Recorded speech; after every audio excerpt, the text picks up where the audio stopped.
Hi, Hey, Lynn. how are you guys? Good to see Hi, you. how's Good. You everybody? too. I'm Oh good. yeah, I recognize you. Hey, how are you?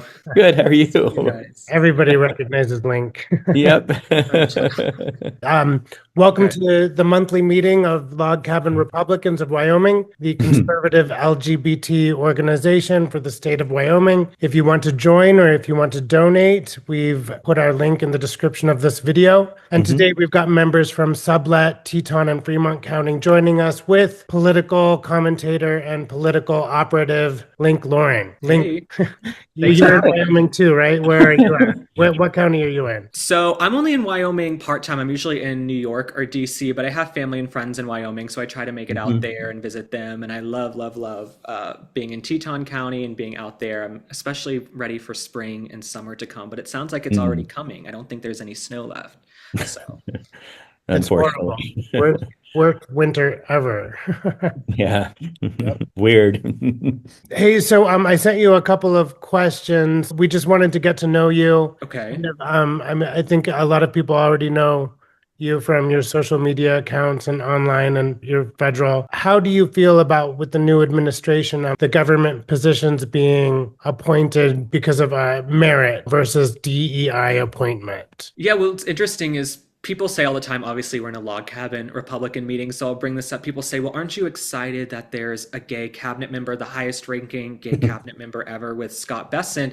And I say, yes, it's exciting, but it's exciting that he was chosen off of merit. He was chosen because he's really good at his job and he's excellent. He wasn't chosen because he's Right. gay or because of some, superficial trait like that. But it did seem in the last administration that there was a lot of that going on. I mean, even the Secretary of Transportation, Pete Buttigieg, he had no experience in transportation whatsoever. So, no, I'm excited that they've chosen people based off of merit who love this country, who are going to do a good job. And I don't really care about black, white, Asian, male, female, gay, straight, whatever, just as long as they're good at what they do and they're the best person for the job. And I Mhm. feel like that's what President Trump is so good at, is choosing people just based off of merit. He's probably hired thousands of people in his life, tens of thousands of people. So you got to just hire the best person for the job. I think sometimes when you worry about checking boxes, it can actually be a national security concern because they're not up to the task, if you know what I'm saying. Absolutely. I think, yeah, that okay, we all agree on that.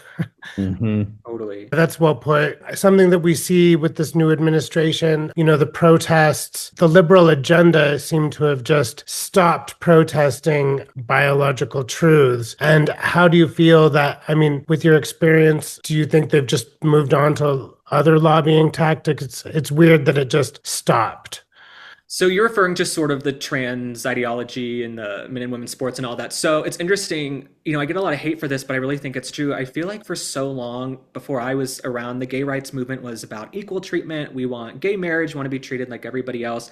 And it seems like a lot of the LGBT movement today is like, we want special treatment. We want to be able to have carte blanche and to go into women's sports if we want to, even if we've identified as a guy all the way up until today.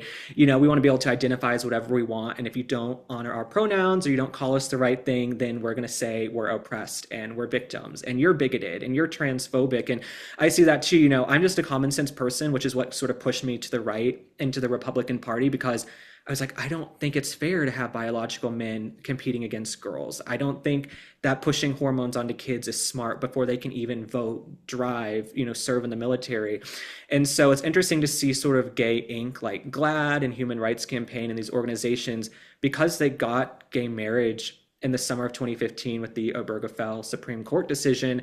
They now have to find new ways to fundraise, right? Like they have to find a new way to new card to play. Hmm. And I hate to say new victim card. It's not that gay people were victims up until that point, but they try to find something new to grift off of. And I think now it's like, if you don't support cross-sex hormones for 12-year-olds, then you are transphobic, you're bigoted. And they use these words, especially for people like us, conservatives. They use that to sort of silence you or to smear you. And I'm the farthest thing from bigoted or transphobic. I just want to protect kids. I want to protect girls' sports. And I think President Trump is the best bulwark of that. It's interesting. People try to paint him as this ladies' man and, oh, President Trump. The left always says these things about President Trump and women. There's no one defending women more than President Trump. I mean, he signed one of his first executive orders was protecting women's sports. That was what, last February of 2025. So it's interesting. Biden didn't do anything to protect girls or girls' sports. Kamala didn't. And I mean, even if we talk about the open border, I feel like Biden and Kamala, they have Lake and Riley's blood on their hands, Jocelyn and Gary. When you Oh open the yeah. border like that and you let criminals come in and these young girls are being brutalized and murdered just coming home from class, that's not protecting women. It's not protecting girls' sports. So that's sort of where I stand on the issue. But the one thing I always say, like when I go speak to other log cabin groups, is don't worry if you get pushback or negativity. Like you might express this view and people will call you transphobic, call you bigoted, say you're horrible. They'll say, you're this far right person. A majority of the country is on our side. Like 80% of the country agrees with us on all of these things. It's just that minority is so loud on MSNBC and on social media. You think it's a much bigger percentage than it is, but nobody who's a real functioning adult thinks that you should have hormones for kids or men and women's sports, or we should honor these made up pronouns, like things I've never even heard of before. It's nice to hear. We're all older. I think we're all basically the same age, and it's nice to hear a younger generation kind of echo what we've been thinking. It's Could I ask a follow-up, Melkor? So like my name is Brian. I write under the pseudonym JD Wrangler. I put a #1 best-selling book out there called Saddle Up, Stand Tall. And it's about what's it called? Hold on. What's it called? it's this one. It's called Saddle Up what? Saddle Up, Stand Tall. A gay cowboy's defense of Donald Trump and common sense values. Love it. Something I write in the book is about this very thing, and I'm like, I asked the question. There's a great statement I heard as a kid. If you give a mouse a cookie, eventually he's going to want a glass of milk. So I guess the question is, and I can't remember. I'd really tried prior to 2015. Trying to remember this vehement pronoun usage agenda. You better get my pronouns right. You better get all these other alternate identities, all these alternate biological conformities. I don't remember them existing. They, like you said, they had to create something to continue to be a victim. Otherwise, they'd have to go out and get real jobs, right? So I guess my question is, let's just say, as gay conservatives, we're like, okay, you know what? I will bow down to your altar and I will recognize your 90-something pronouns. Then they're going to come up with something else. Right. And if you don't bow down, you're a fascist, you're a racist, you're a transphobe. When does it end? Well, I think one way to look at it is sort of other people's battles don't just have to be your battles. People say in my comments all the time, oh my God, you've turned your back on the LGBT community. How could you turn against our community? If that's your community, maybe that's not my community. We can be over here having our good time with our beliefs and living in the land of common sense. If that's your community, just because I'm gay doesn't mean I have to be lumped in with all of that, right? It's the same thing they do every 4 years to Black Americans. They're like, well, you better vote blue. You better vote Democrat based off of exterior traits. And people are going to vote based on other things. And so I don't know when it ends. I think the loud but vocal minority is shrinking, but the pendulum is always going to swing and go this way and that way. I think, sometimes you're in the resistance, sometimes you're in the majority, and then you're back, in the resistance. Who knows what's going to happen in the midterms, but I don't know when it ends. I think it's okay to understand, though, y'all can go do all that over there. Just because we happen to be gay, it has nothing to do with us. And I'm not going to be bullied into, oh, well, you're LGBT, you turned your back on the community. What community? What community? And it's like, you guys throw around this word community. Y'all don't even like each other. So I'm supposed to be out here on the front lines, like opening doors for y'all, being some advocate for you guys. Y'all don't like each other and you don't like yourselves. And so I just live in the land of common sense. And I wish I could say, just ignore it, right? Like, let's not even talk about it. Let's ignore it. And I go through periods where I don't even really talk about gay stuff, but I am gay and conservative, and it's what people are going to ask me about. But it's tough to say just ignore it, because the hormones for kids is very detrimental. When you see teenage girls getting mastectomies and the doctors performing surgeries before they're old enough to vote or drive, it's very hard to just say, oh, I'm going to ignore it and not speak up. You got to kind of be out there. And so I understand sometimes people want to ask me when I go on shows about being gay and conservative, but it's like, okay, this is my chance to show a common sense point of view. And you can call it Republican, you can call it MAGA, you can call it this. It's like, I'm just common sense. And that doesn't exist on the left, Brian. Thank you. Amen. Amen. Amen. Y'all are so funny. You're so politically correct. You're like, hello, you're talking to me. You don't have to be politically correct. So, we're not live anywhere, are we? Are we good? Did you ever read anything by Michael Schellenberger on these issues? No, I haven't. No, no, He's a no. I've good heard of him. resource. Hmm.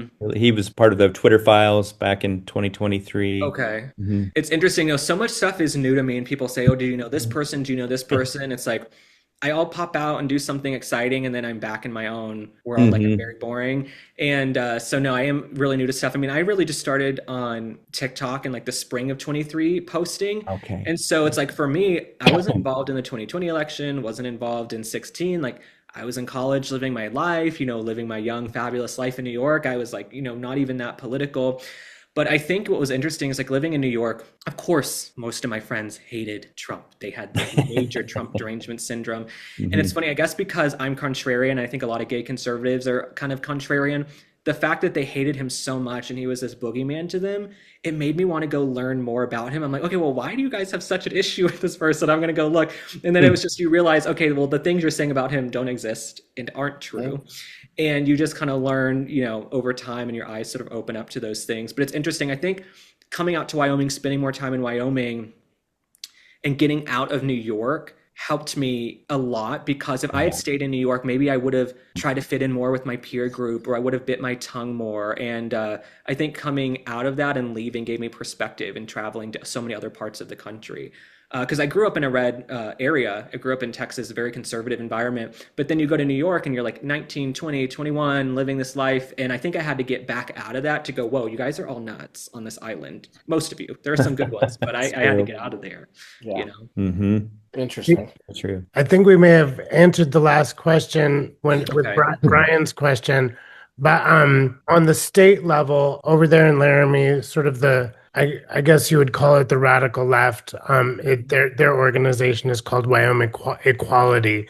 Like they were protesting Valentine's Day, and I mean that's a simplified version of what they were doing, but it was Okay. one of these protests. Hey, they got to come up with new things to protest. Okay. I Oh mean, yeah. like Black Lives Matter, that's old news. You know what I'm saying? ICE, those protests are dying down. It's like they got something new. I think Yeah. Iran's the new thing. Jane Fonda's out there. Okay, sorry to interrupt. Go on.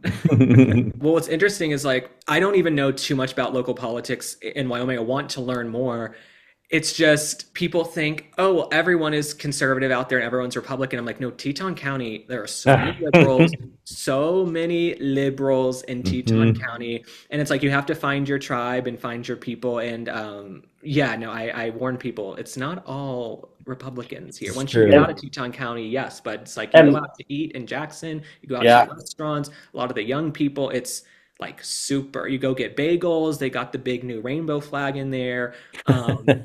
So yeah, it's very liberal. if I could chime in on that, I think we just saw here in Sweetwater County, Mhm. down by Rock Springs, Okay. how divisive it has become because we're literally, I think, at a 50-50 level. Because so I say about a month ago, we had that whole thing, and these guys tell you the ice raid in Right. Rock Oh, Springs. yeah. So No, I heard about ridiculous, but yeah, there was some ice guys staying at a hotel here in Rock Springs, and all they were doing was going to pick up ice holds at the jail to take them Okay. to other things. But some people heard about it, and it was this big deal. Mhm. And social media, that's all we could talk about for like 72 hours Yeah. Oh, was yeah. how liberal Rock Springs has become.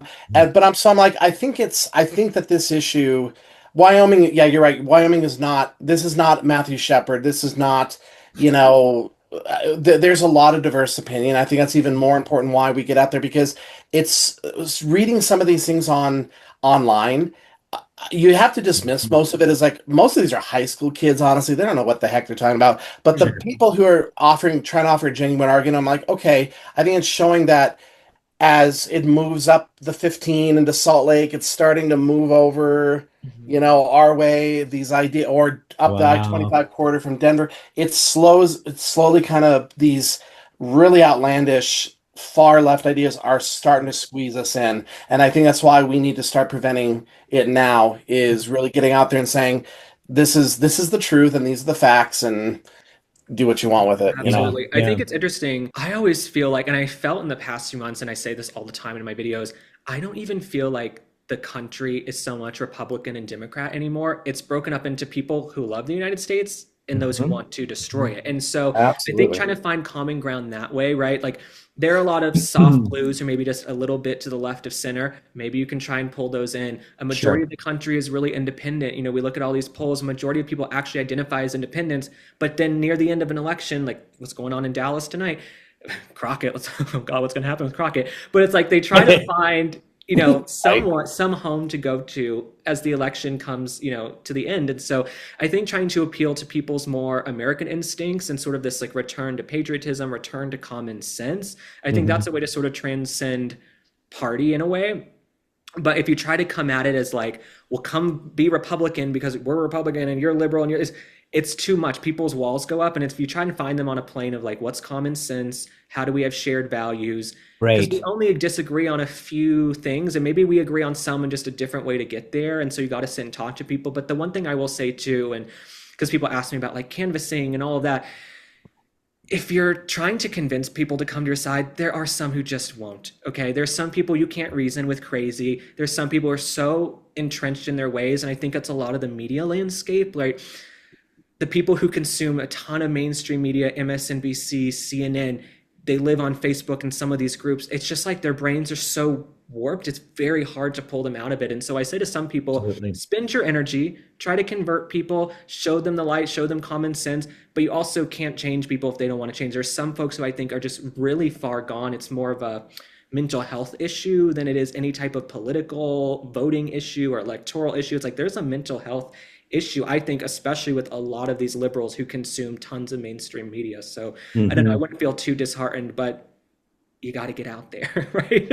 Because liberal policies are dangerous. And I know I'm filibustering. The one thing I'll say is, I was supposed to say I'm filibustering, but I'm the guest tonight. No, I feel like liberal policies, I'm very much an independent thinker. I could see myself maybe someday in the future if there's a great Democrat candidate. I can't imagine that. But I think there are a lot of people who feel that way. And I have so many friends of different generations who like, I voted Democrat in my life. I voted Republican. It never used to be this way where it was so polarized. I mean, I remember one of my first big elections in life was the McCain-Obama. We would have neighbors who voted for McCain, some who voted for Obama. Everyone could still get together. It's now that things have just gotten so tribal. And it's like, you look at these polls, the Democrats, I think 25% of Democrats believe political violence is justified. It's like, they don't just want to vote against us.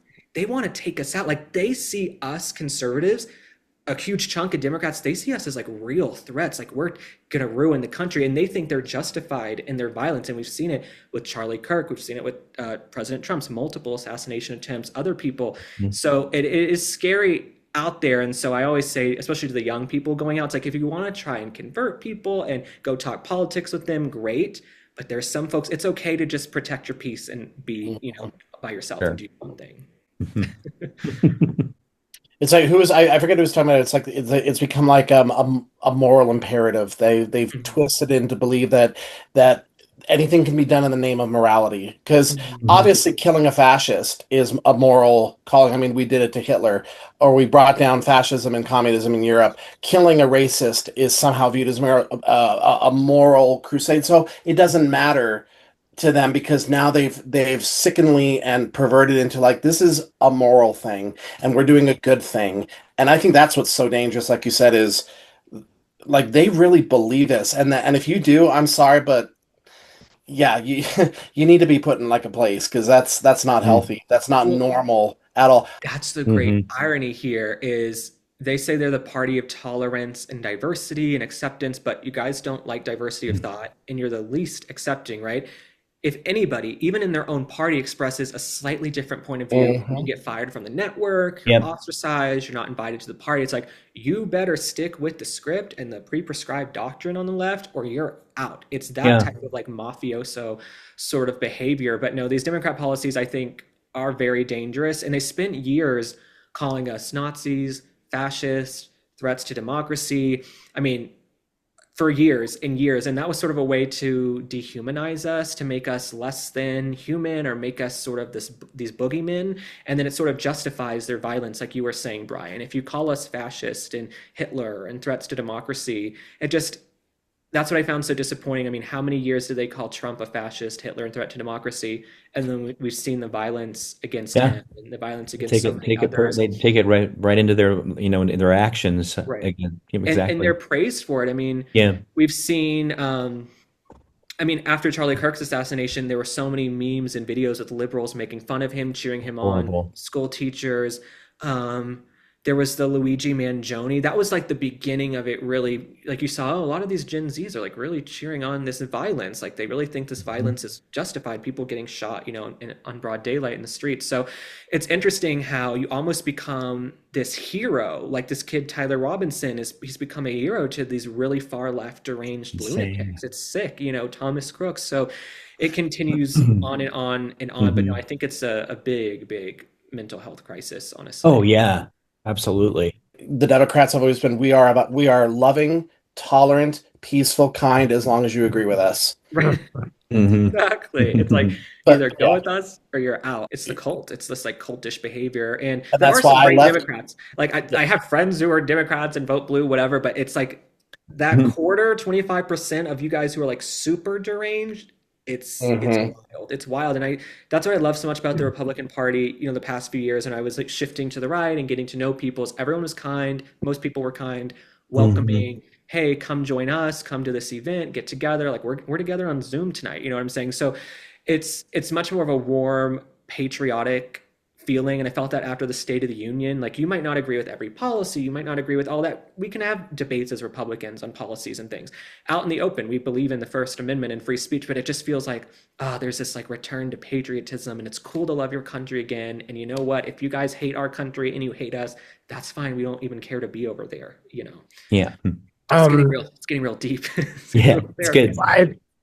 I, I think that's a good place to, we're only allowed a half an hour on this Hmm. call Okay. where it like cuts us off, and I think that was a Well, we good. need to find a way. We need to find maybe in like spring, summer, like when the weather's real nice, find more gay Republicans in Wyoming and try to get together somewhere at like a bar or, in Sure. Denison or Alpine. Apparently down in Alpine, there's a big gay community now. I don't know. They're gays all around. So try and find Mhm. something, to get together in person because I think it's important to get together and have that sort of communion and hanging out with people who are like-minded and all of that.